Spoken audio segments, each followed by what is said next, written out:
आज का रात्रि क्लास है 25, 8, 68। तुम बच्चों को ड्रामा की बात मालूम हो गई है।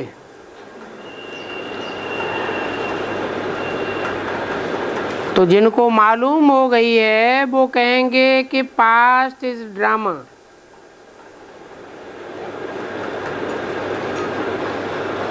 क्योंकि तुम इस बेहद के ड्रामे को समझ गए हो।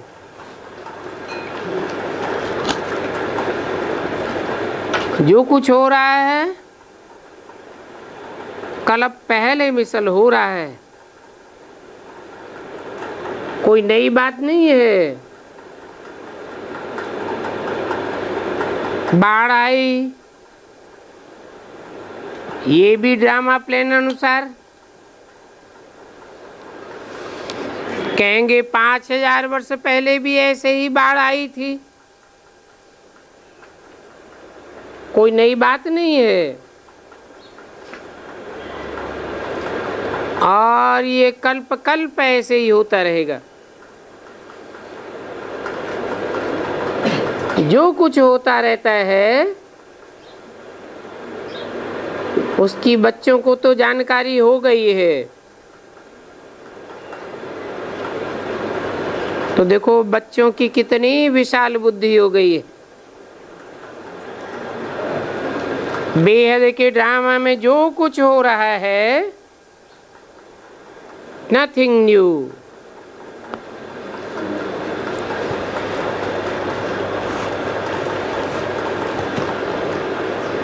कोई बात पर आश्चर्य करने की बात नहीं रहती।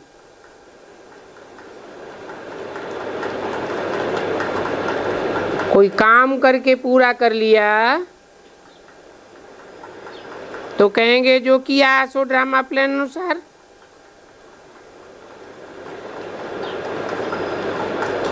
उसमें अच्छा किया या बुरा किया,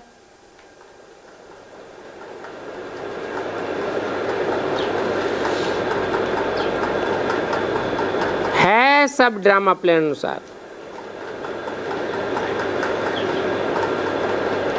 कोई तंग कर रहे हैं, इसको भी कहेंगे कि ये तुम बच्चों की ही बात है।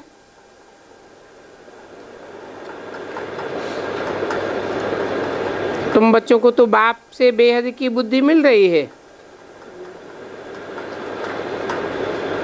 दुनिया में दूसरे बच्चे तो हद में बैठे हुए हैं। तुमको तो झट ख्याल में आ जाएगा ये कोई नई बात नहीं है। कल्प कल्पन एक बार ऐसा हुआ था। अभी सभी कुछ जो कुछ हो रहा है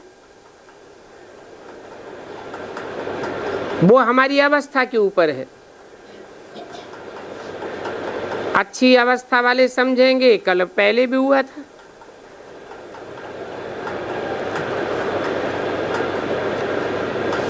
उसका बार बार चिंतन नहीं करेंगे, ऐसे ही उड़ा देंगे।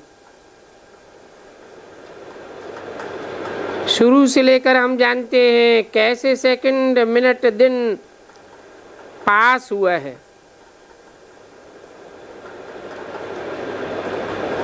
और पास होते जाते हैं। तुम बच्चे बेहद के नॉलेजफुल बन रहे हो। और तुमको ये नॉलेजफुल किसने बनाया? कहेंगे बेहद के बाप ने। चित्र आदि भी जो भक्ति मार्ग में बने हुए हैं, तुम समझते हो ये सब फालतू है।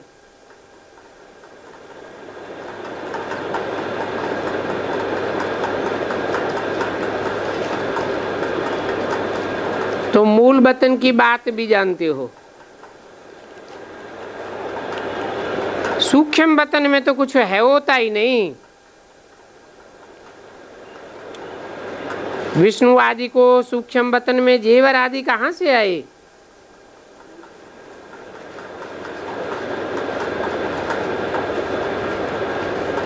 वो तो मनोबुद्धि की सूक्ष्म स्टेज की बात है, और सूक्ष्म वतन भी सिर्फ साक्षात्कार की बात है। जैसे स्वप्न देखते हैं, प्रैक्टिकल में होता तो कुछ भी नहीं है।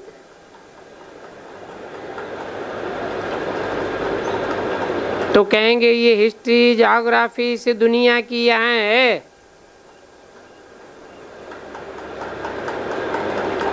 तुम जानते हो कैसे हम सूर्यवंशी चंद्रवंशी बनते हैं?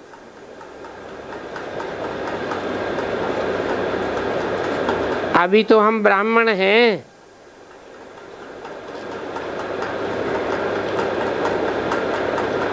तुम बच्चों की बुद्धि में चक्र फिरता रहता है नंबरवार पुरुषार्थ अनुसार।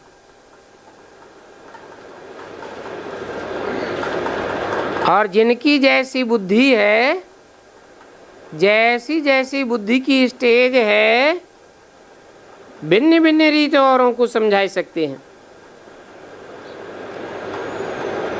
तुम जानते हो हम वेद के बाप के स्टूडेंट हैं, वो हमारा सुप्रीम गुरु भी है, जो हम सबको साथ ले जाएंगे। फिर क्या होगा?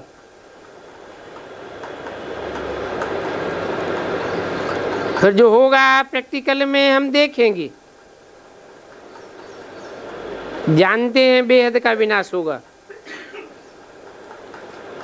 ये सृष्टि तो बहुत बड़ी है ना। एक सद्धर्म स्थापन होगा, बाकी सब ही खलास हो जाने हैं। ये बात भी तुम बच्चों की बुद्धि में है, और जिनकी बुद्धि में ये बात है वो खुशी में भी रहते हैं। हम भाई भाई हैं, विश्व का मालिक एक दूसरे को कैसे बनावें, सारे दिन बुद्धि में ये ख्यालात रहता है कि कोई को कैसे समझावें। नहीं तो दुनिया तो अनेक प्रकार की भ्रांतियों में पड़ी हुई है, कुछ भी समझते नहीं है। भक्ति मार्ग में जैसे चलते आए हैं, चलते आते हैं। तुमको बाप से जो शिक्षा मिलती है, उस शिक्षा पर ही चलते हो। समझते हो आधा कल्प हम क्या क्या करते आए, कितने वेद शास्त्र आदि पढ़े। यहाँ तो बाप एक ही बात कहते हैं कि बाप को जानने से विश्व का मालिक पने का वर्षा मिल जाता है। अपने आप को जानो और बाप को जानो। तो ये बातें तुम बच्चों की बुद्धि में हैं।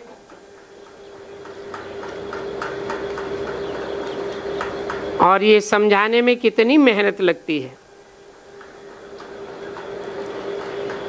प्रजापिता ब्रह्मा के सभी बच्चे एडाप्टेड हो जाते हैं, और ये एडाप्शन भी अभी होती है, जबकि बेहद का बाप आया हुआ है, उनका पार्ट चल रहा है। फिर एडाप्शन चलती आती है। बाप है ग्रेट ग्रेट ग्रैंडफादर,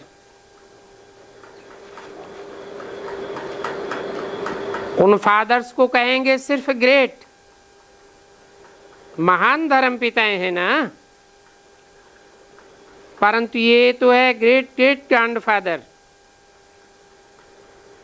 शिव बाबा को भी सिर्फ फादर ही कहेंगे, ग्रेट ग्रेट ग्रैंडफादर नहीं कहेंगे, क्योंकि वो तो सिर्फ आत्माओं का बाप है।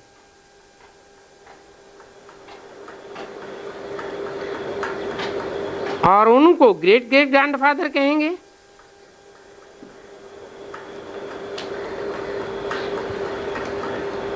उनको कह के दूर क्यों कर दिया? इसलिए कर दिया कि वो ग्रेट ग्रेट ग्रैंडफादर का पार्ट बाद में खुलने वाला है। ये राज भी वो ही समझा सकते हैं जिनकी अपनी बुद्धि में बैठा होगा। नंबरवार, महारथी, घोड़े सवार, प्यादे आदि भी चाहिए। तो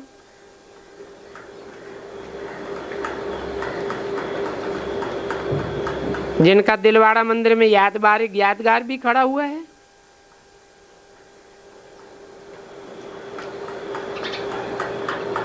ये लक्ष्मी नारायण का एक चित्र तुम्हारा एम ऑब्जेक्ट क्लियर है।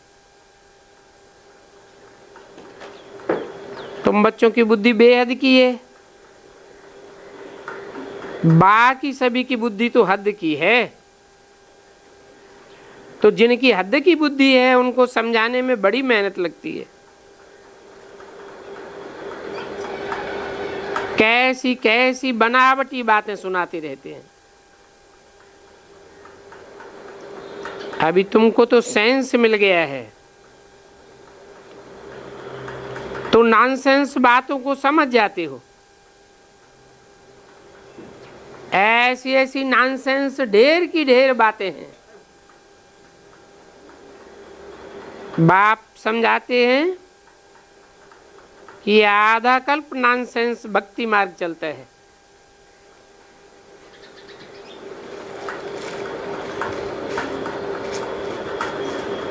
ये कोई कम बात नहीं है। बाप ने समझाया ये सभी मानव मत है। भक्ति मार्ग में होती है मानव मत, और सतयुग में होती है दैवी मत, और अभी संगम में होती है ईश्वरीय मत। तो अभी तुमको ईश्वरीय मत मिलती है।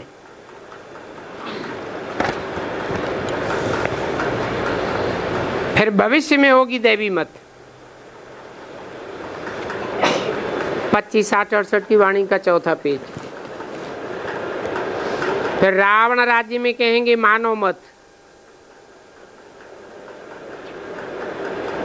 तुमसे कोई पूछे अभी तुम किसकी मत पर हो, तो कहो हम नाम देवताओं की मत पर हैं, न मनुष्यों की मत पर हैं, हम तो ईश्वरीय मत पर हैं। अभी तुमको दैवी मत का पता भी नहीं है। इतना समझते हो कि वहां दुख की बात नहीं होती है।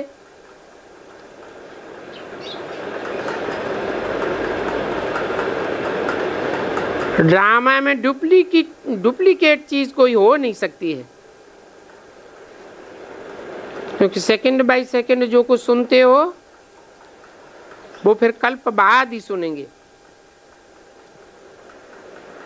बाप जो कुछ समझाते हैं वो तुमने अनेक बार समझाया है, समझा भी है। अभी तुम्हारी है ईश्वरीय मत, आगे तुम्हारी भी मानव मत थी। तो देखो उस मानव मत में और अभी की तुम्हारी ईश्वरीय मत में कितना फर्क है, जानते हो कि बाप ने ही कहा है कामेषु क्रोधेषु। काम की आस पूरी नहीं होती है तो कितना क्रोध में आ जाते हैं।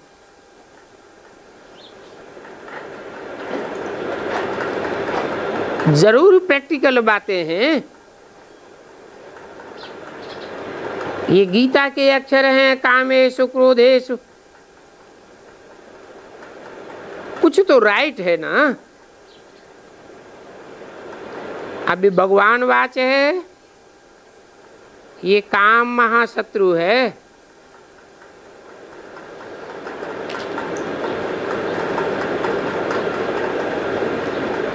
सिर्फ फर्क ये है कि भगवान की जगह पर उन्होंने कृष्ण भगवानुवाच कह दिया। तुम अभी ये बात समझते हो कि श्री कृष्ण भगवान नहीं है, अभी समझते हो।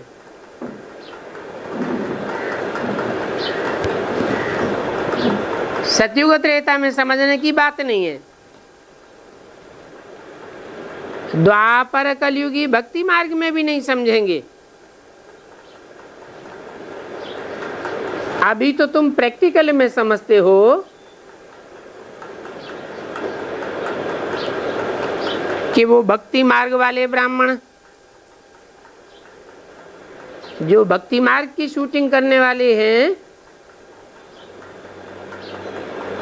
वो अभी भी यही समझते और समझाते हैं कि कृष्ण उर्फ ब्रह्मा की सोल ही गीता का साकार भगवान है।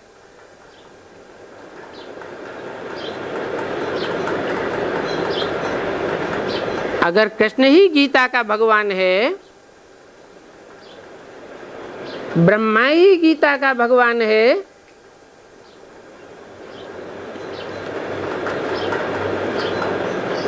तो फिर ब्रह्मा की पूजा होनी चाहिए।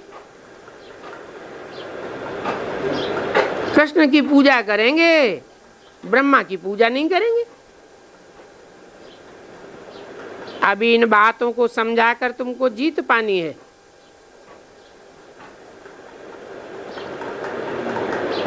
भगवान वाच है, मन मना भव। ब्रह्मा ये कृष्ण नहीं कह सकते हैं मन मना भव, मेरे मन में समा जाओ।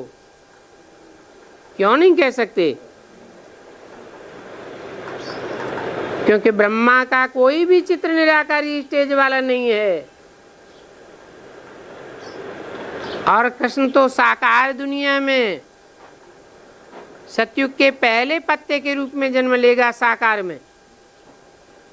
वो तो निराकारी हो ही नहीं सकता।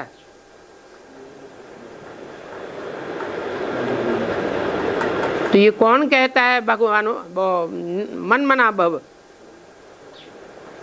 मेरे मन में समा जा?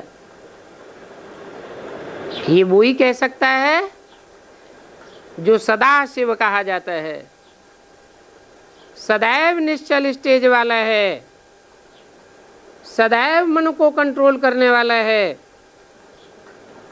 कृष्ण ने तो नहीं कहा है। कृष्ण की आत्मा बहुत जन्मों के अभी अंत में है। बहुत जन्म कितने होते हैं? 84।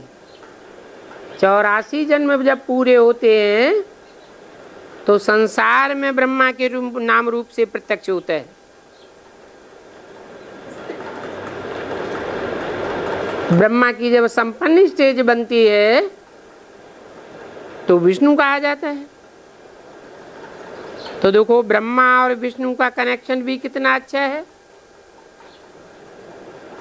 और कोई की ताकत नहीं है जो ये बात समझा सके कि ब्रह्मा से विष्णु बनने में कितना टाइम लगता है। तुम तो जानते हो 1 सेकंड का टाइम लगता है, और विष्णु से ब्रह्मा बनने में नीचे उतरने में कितना टाइम लगता है? 1 कल्प लग जाता है।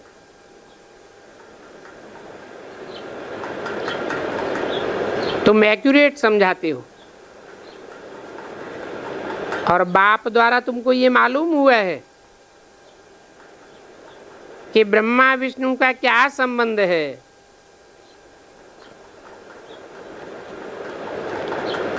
इसको कहा जाता है विचित्र ज्ञान।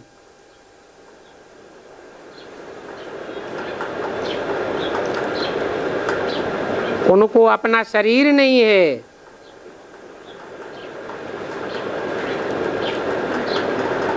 इनको जो विचित्र बाबा है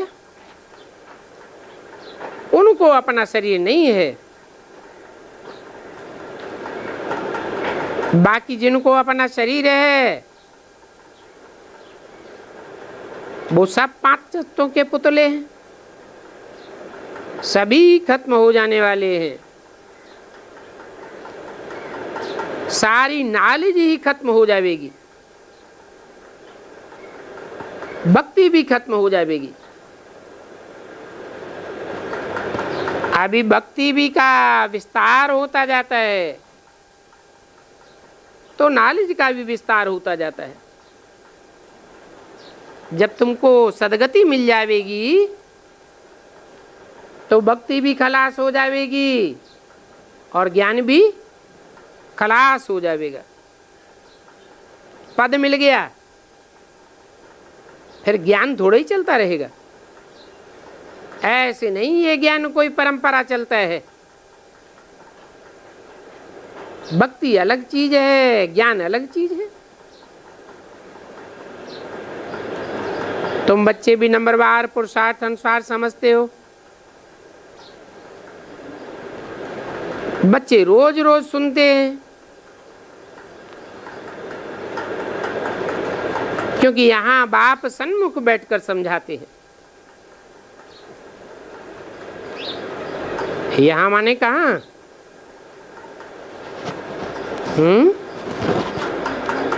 जरूर कहेंगे संगम युग पर जो कुछ भी टाइम पास हुआ नथिंग न्यू। बाबा कहते हैं रात को देखो, कोई सारा दिन ऐसा वैसा काम तो नहीं किया जिससे तुम्हारा रजिस्टर खराब हो जावे।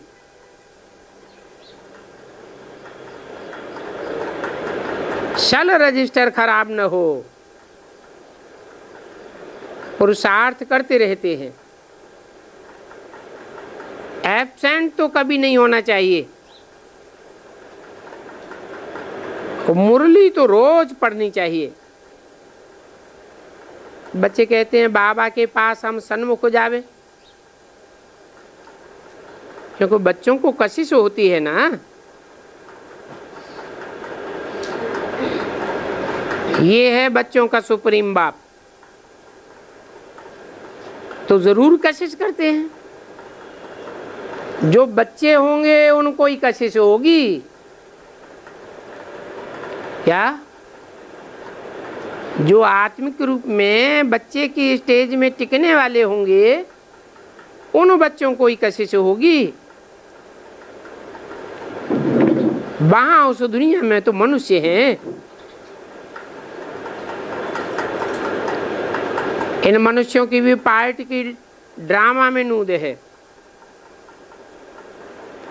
अभी तुमको भक्ति मार्ग के गुरुओं की कशिश बिल्कुल नहीं होगी।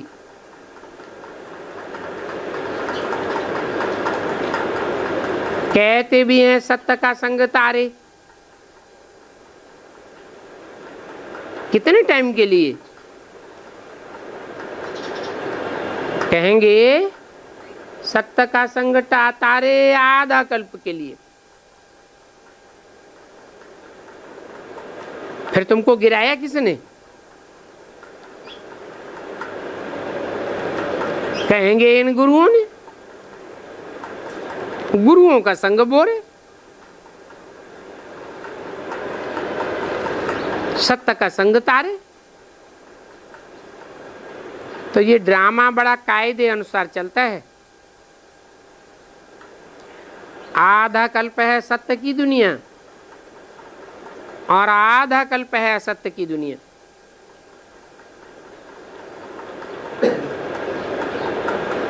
अभी अगर तुम्हारा नाम बाला हो जावे तो पता नहीं क्या हो जावे।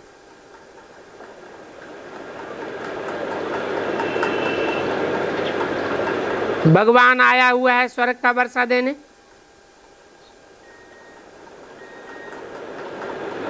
ये बात अगर अभी फैल जावे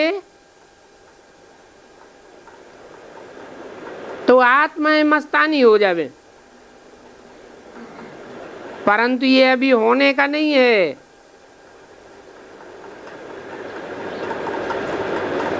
नहीं तो बाप और दादा पता नहीं क्या हो जावे।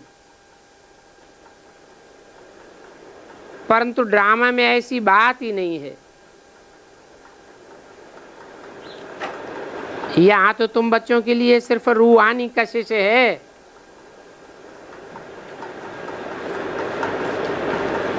ये रूहानी कशिश दुनिया वालों को नहीं हो सकती। आगे चल करके क्या होने का है सो देखेंगे, मालूम पड़ेगा। बाप से नई विश्व की बादशाही मिलती है तो कितनी खुशी होती है। परंतु पवित्रता के बगैर तो बादशाही नहीं मिल सकती। कोई पूछे तो सच्ची बात उन्हें बतानी पड़े, झूठ तो चल नहीं सकता। बहुत पॉइंट्स हैं जिनमें समझ से चलना पड़ता है और बहुत ही व्यवहार में मीठा होकर के चलना पड़ता है।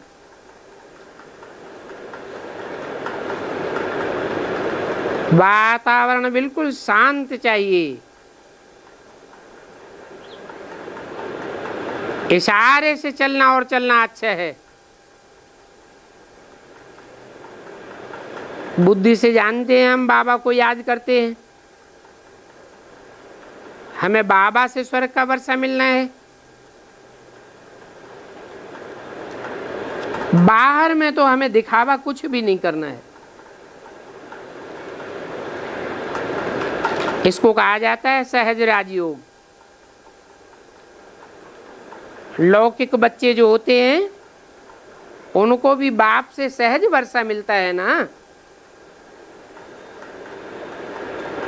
और यहाँ अलौकिक बच्चे,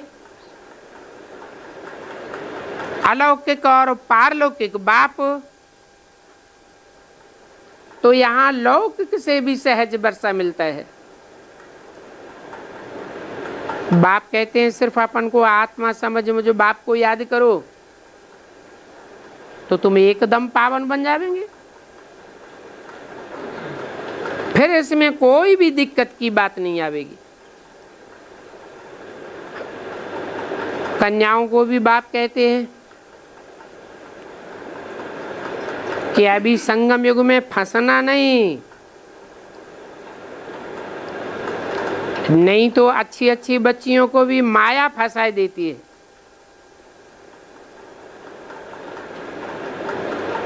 ऐसे ऐसे भी हैं जो दूसरे को दुब्बन से निकालते निकालते खुद फंस पड़ती हैं।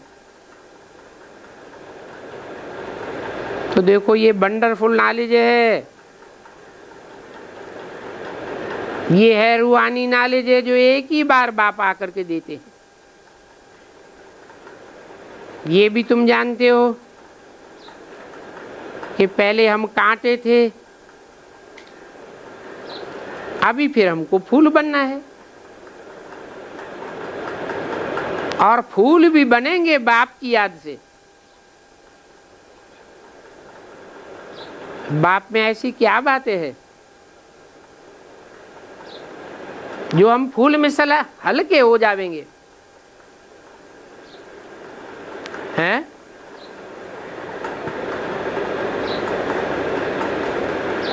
हम भारी क्यों हो जाते हैं? क्योंकि देह अभिमान है। और बाप में तो कभी भी देह अभिमान होता ही नहीं, वो तो सदैव ही निराकारी स्टेज वाला है। तो उसकी याद करने से हम भी फूल मिसल हल्के हो जाएंगे।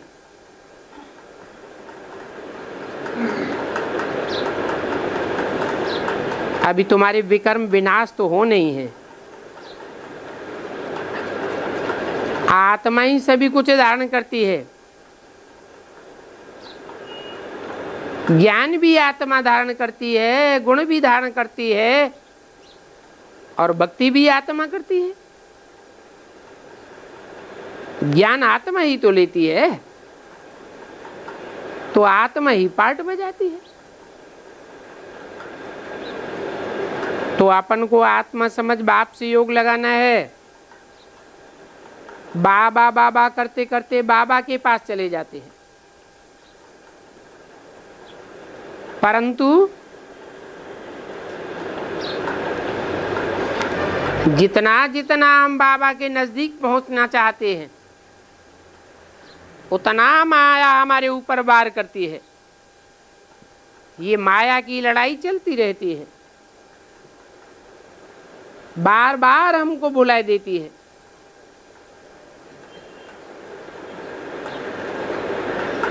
तो माया से बड़ी खबरदारी रखनी पड़े। अच्छा, मीठे मीठे सिकिल दे रूहानी बच्चों को रूहानी बाप दादा का याद प्यार गुड नाइट। रूहानी बच्चों को रूहानी बाप का नमस्ते।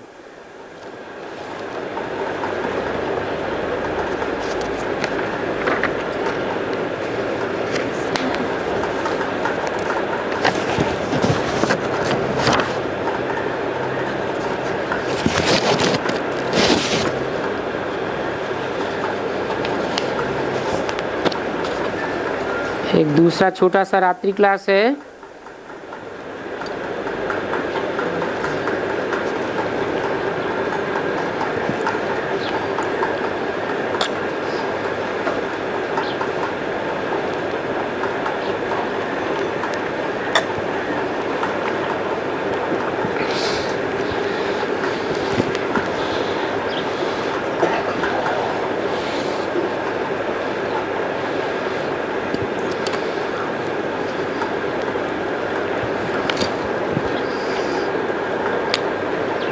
सत्ताईस 8 68 का रात्रि क्लास।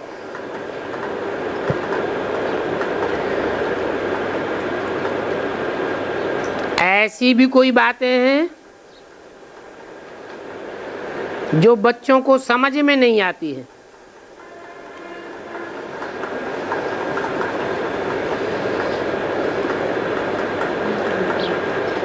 बाप जहां समझाते हैं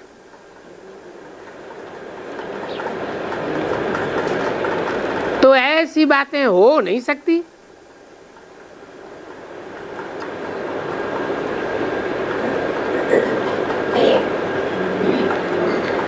परंतु फिर भी बच्चों को समझ में क्यों नहीं आती है?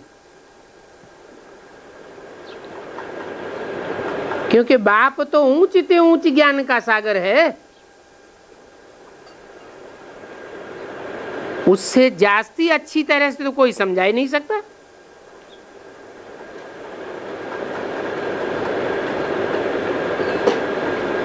मनुष्य को बाप का परिचय मिल जाता है तो मनुष्य समझ जाते हैं इनसे ऊपर हमारे लिए कोई है नहीं। यहां भी जब बच्चों को पता चल जाता है कि हम आत्माओं को ऊंचते ऊंच बाप मिला हुआ है, इस बाप से ऊंचा और कोई हो नहीं सकता, फिर हम प्रश्न क्या पूछें? टीचर से पढ़ाई पढ़ी जाती है, गुरु से सद्गति की शिक्षा ली जाती है, और यहाँ तो बाप टीचर गुरु एक ही पर्सनालिटी में है, फिर तो कोई बात पूछने की रह नहीं जाती है। तो देखो, सब में नंबर 1 वो है जो बच्चों को सभी कुछ समझाई देते हैं।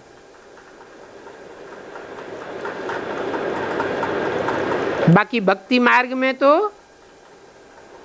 अनेक अनेक प्रश्न हैं।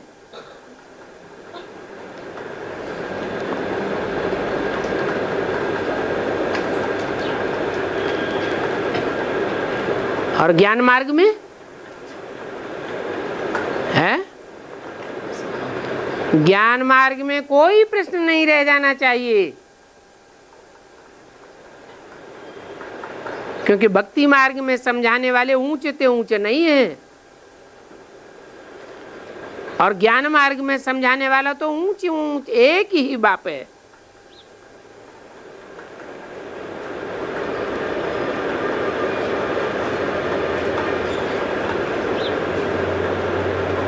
तो ब्राह्मणों की दुनिया में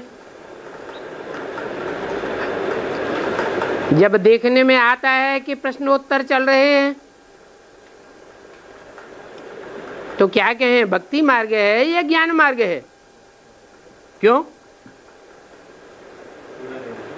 है? प्रश्न उठते हैं तो भक्ति मार्ग कहें या ज्ञान मार्ग कहें?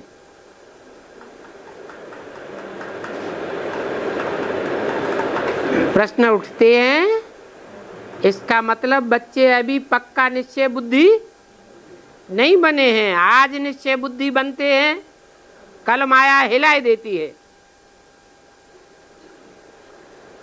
भक्ति मार्ग में भी ऐसे होता है।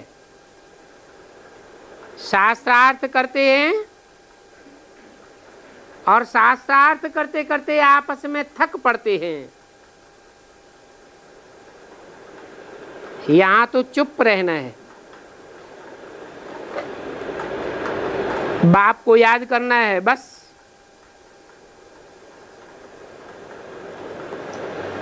बेहद का बाप, उसका है ही बेहद का वर्षा, और वर्षा माने स्वर्ग की बादशाही, और स्वर्ग की बादशाही माना देवता बनना।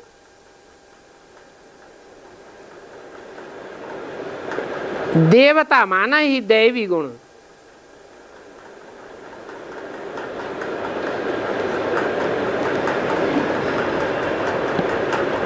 तो देवताओं को कोई प्रश्न उठते हैं क्या?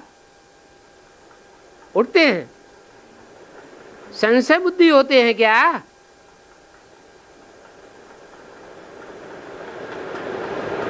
वो देवताएं अभी पास्ट हो गए हैं।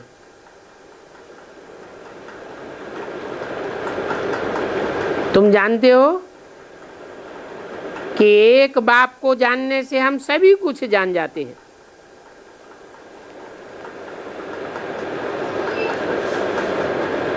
जब सभी कुछ जान जाते हैं तो फिर प्रश्न पूछने का कुछ भी रहता ही नहीं। अभी तुम बच्चे पढ़ करके नंबरवार होशियार हो गए हो, जानते हो बाप माने वर्षा, और वो वर्षा भी है विश्व की बादशाही का। विश्व तो बेहद में है ना। तुम्हारा बाप भी बेहद का बाप है, तो विश्व का वर्षा माना देवता ही वर्षा। देवता माने दैवी गुण। दैवी गुण आ जाएं तो फिर और क्या चाहिए? तो अंत में सिर्फ यही एक अक्षर निकलता है, मन मना भव। बीच में विस्तार हो जाता है ज्ञान का। हो सकता है कि बाप भी पिछाड़ी में इतना ही समझावेंगे, मन मना भव।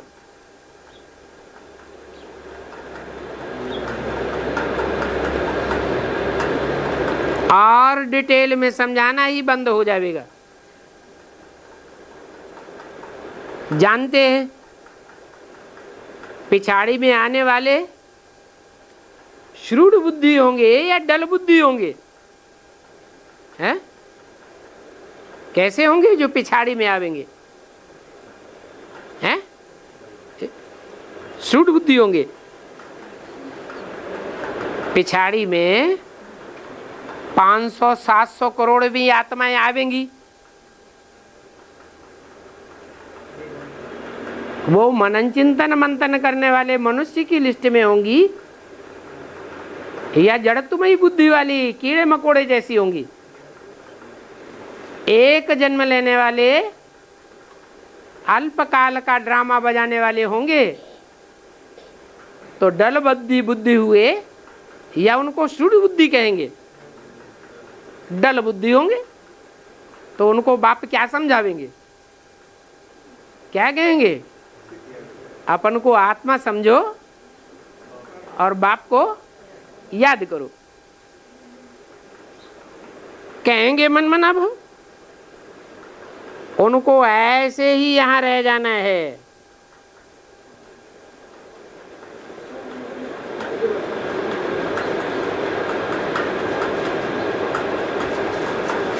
उनको समझाने का कुछ रहता नहीं है जो समझावें। अभी तुम बच्चों को 84 चक्र तो समझा ही दिया, बाकी कुछ समझाने को रहता है क्या? इससे आगे 85 का चक्र तो होता ही नहीं है।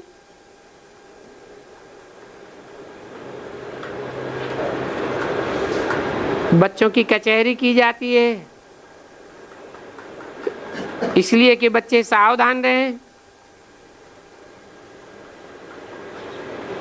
जैसे बाबा कहते हैं इस जन्म की भूलें बता दो,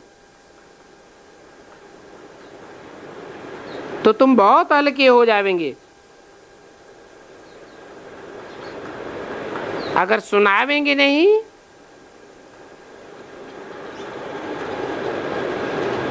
आप ही रजिस्टर में लिख देवें तो भी तो सुनाना हो गया ना।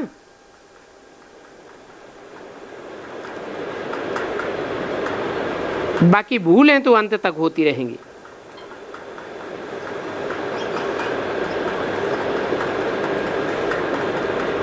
बाप को याद नहीं करते हैं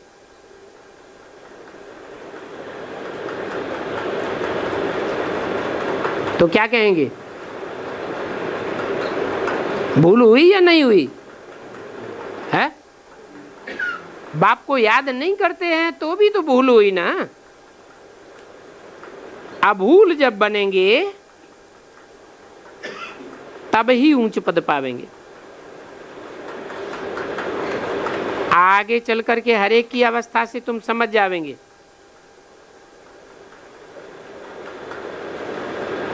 कि ये क्या पद पाने वाला है। इस समय तो अनेक भूलें होती रहती हैं, बाकी पुरुषार्थ करना चाहिए अभूल बनने का।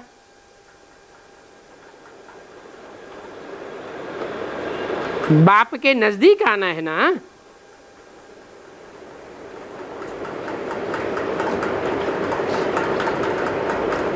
नजदीक आवेंगे तो ऊंच पद पावेंगे, दूर ही रह जाएगी तो नीच पद पावेंगे।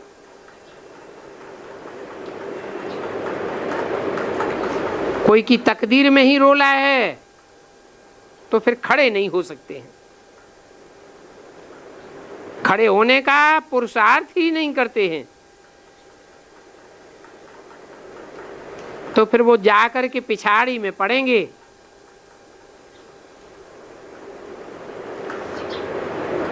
करने वालों के लिए सर्विस तो बहुत है।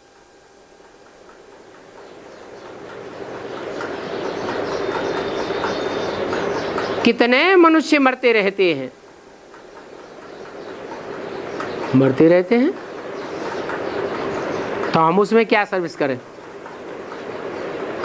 हैं? हाँ, एक तो बेहद के मौत में मरते रहते हैं। जिनको अनिश्चय आता है, संशय आता है, तो हम क्या करें? हम निश्चय बुद्धि में हैं तो हम उनकी निश्चय बुद्धि बनाने की सेवा करें। अगर हद में इसका अर्थ लेते हैं तो भी जहां जहां मौत लगती है, हमारे सामने कोई मकान में आग लगती है, लोग जल रहे हैं, तो क्या हम उनकी सहायता नहीं करेंगे? सेवा नहीं करेंगे? खड़े खड़े देखते रहेंगे? नहीं, तो वो भी तो सेवा हुई। तो बोला जो करने वाले हैं उनके लिए सेवा तो बहुत है, न करने वालों के लिए सेवा मिलती नहीं। तो जहां भी कोई मनुष्य मरे तुम जाकर के उनकी सेवा करो। अरे मर गया फिर उसकी क्या सेवा करें? मर गया तो उसके जो संबंधी हैं, गांव वाले हैं, रिश्तेदार हैं, उनको समझाओ ये मर करके कहाँ गया, कौन मर गया। हाथ पांव नाक आंख कान जिसको तुमने ये नाम दिया वो तो यहीं पड़ा हुआ है, फिर कौन मर गया। समझावेंगे तो समझेंगे कि शरीर को मर गया कहा जाता है, वास्तव में आत्मा तो कभी मरती नहीं है। तो बताना पड़े कि कहाँ गया। कह देते हैं स्वर्गवासी हुआ। अब वास्तव में स्वर्गवासी कोई होगा कैसे? इस नरक की दुनिया में मरेगा तो नरक में ही जन्म लेगा या स्वर्ग में जन्म लेगा? स्वर्ग है कहां? कहते हैं ऊपर स्वर्ग है, नीचे नरक है। अब ऐसी तो कोई बात है नहीं, वास्तव में समझाना पड़े।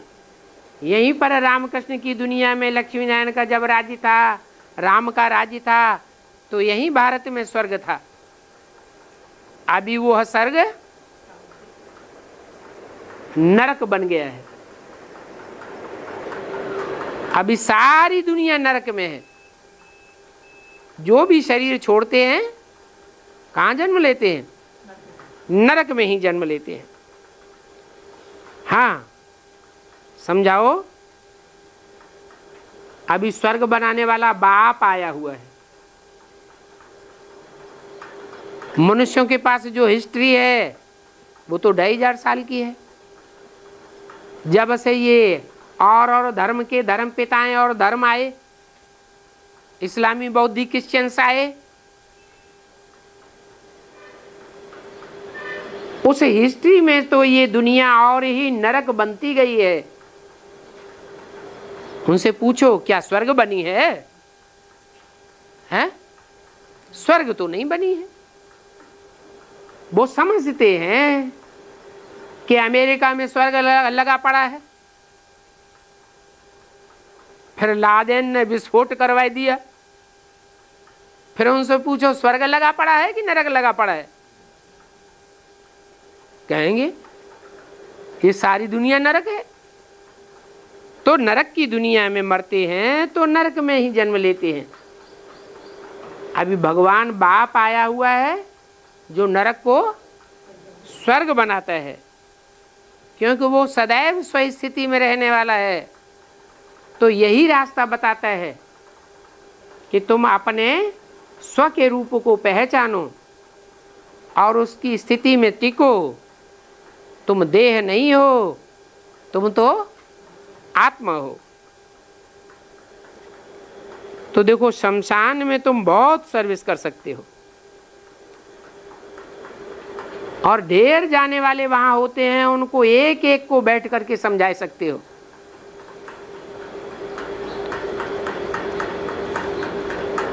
वहां समझावेंगे तो सत्संग अच्छा जम जाएगा।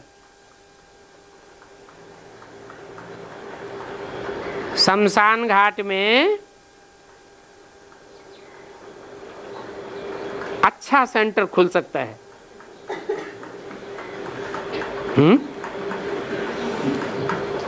कोई सेंटर खोला आज तक शमशान घाट में? वहां बुलाने की भी दरकार नहीं रहती है। सेंटर में कि आओ सत्संग करो, स्वतः ही आते रहते हैं। तो शमशान में तुमको सेंटर बहुत मिल जाएंगे।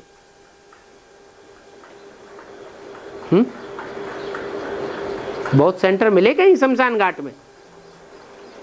कहीं हैं? नहीं है? हैं? ये तो इतना बड़ा शमशान घाट है, हैं? यहाँ कोई सेंटर है? एक अनंतपुर में एक सेंटर खुला है शमशान घाट में, हैं? और अनंतपुर का तो मतलब ही है शमशान घाट। अनंतपुर माना जिसका कोई अंत नहीं, ऐसा पुर। ऐसा पुर कौन सा है जिसका अंत ही नहीं है, जिसका और छोर ही नहीं है? कहेंगे परम धाम। तो बाकी वो स्थूल शमशान घाट में आज तक कोई ऐसा सेंटर खुला नहीं है। इसका मतलब है कि आगे चल कर के ये दुनिया में जब मौत का बाजार लगेगा, चारों तरफ मौत ही मौत मंडराएगी, इधर उधर चारों ओर मरते रहेंगे, तो तुम्हारे सेंटर आपे ही खुलते रहेंगे, तुमको लोगों को बुलाने की दरकार नहीं रहेगी।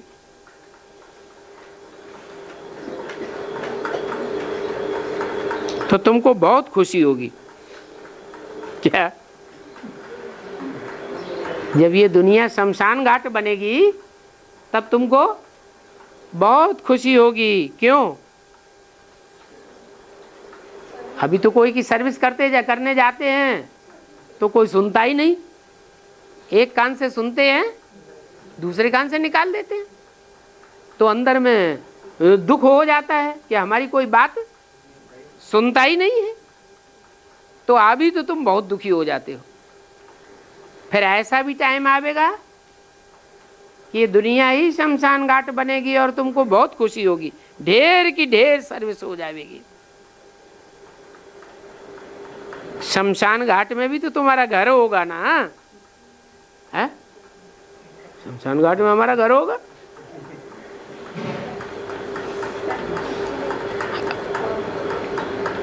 शिव बाबा के मंदिर कहाँ बनाए जाते हैं? मोस्टली शमशान घाट में ही बनाए जाते हैं, गांव के बाहर। किस बात की यादगार है? संगम युग में जब इस दुनिया पर मौत का बाजार लगता है, चारों ओर शमशान घाट बनने लग पड़ते हैं, तो ढेर के ढेर शिव बाबा के सेंटर्स खुलने लग पड़ते हैं। तो जो बाबा का घर, वो बच्चों का घर, उस समय सबको शमशानी वैराग होता है, तो तीर अच्छा लगता है। क्या?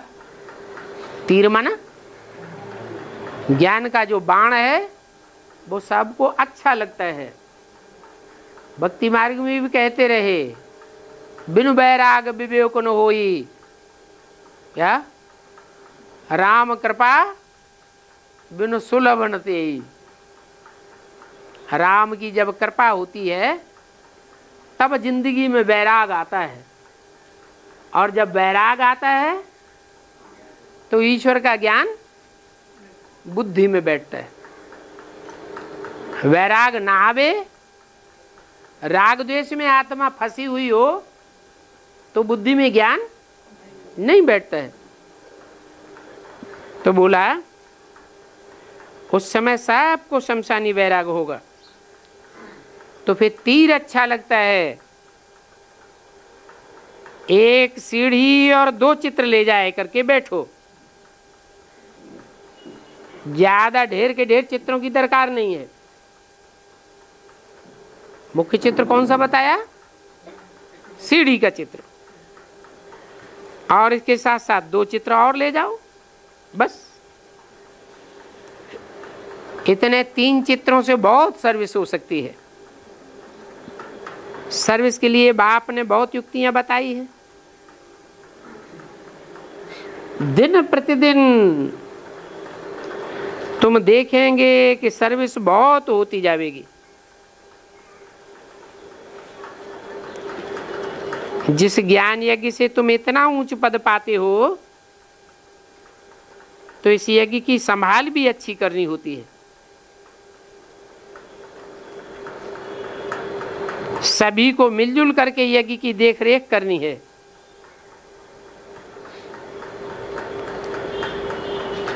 किसी को भी दुख न दें।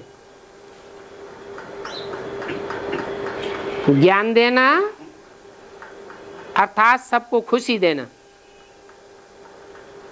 अच्छा, मीठे मीठे सिकील दे बच्चों को। रूहानी बाप दादा का याद प्यार, गुड नाइट। रूहानी बच्चों को रूहानी बाप का नमस्ते, ओम शांति।